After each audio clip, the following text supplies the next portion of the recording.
Be Like Jesus, Daily Devotional by Ellen G. White. Christ, the model of true obedience. February 10th.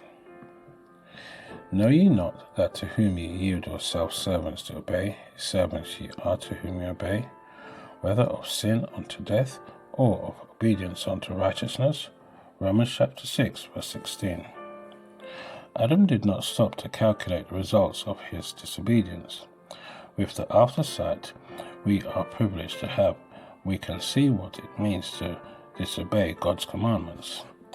Adam yielded to temptation, and as we have the matter of sin and its consequences laid out so distinctly before us, we can read from cause to effect and see the greatness of the act is not that which constitutes sin, but the disobedience of God's express will, which is a virtual denial of God, refusing the law of his government.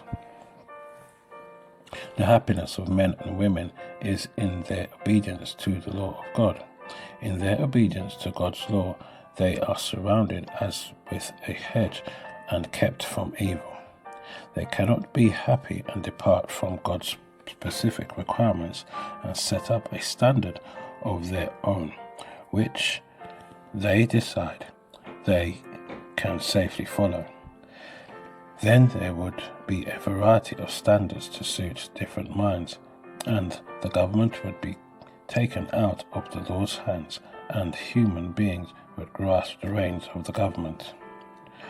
The law of self is erected, the will of humankind is made supreme, and when the high and holy will of God is presented to be obeyed and respected and honored, the human will want its own way to do its own prompting, and there is a controversy between the human agent and the divine.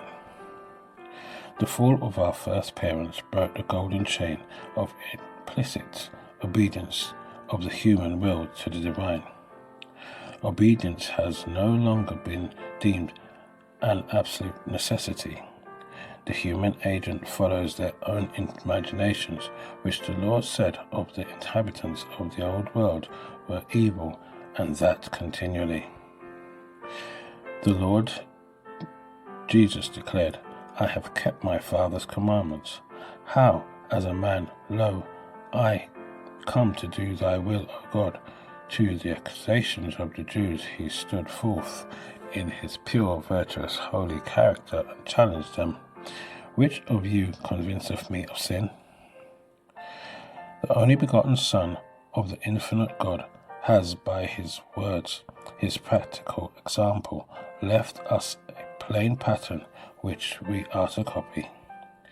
By his words, he has educated us to obey God, and by his own practice, he has shown us how we can obey God.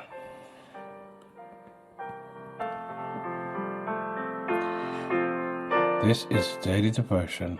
We thank you for listening. We hope you can join us again tomorrow.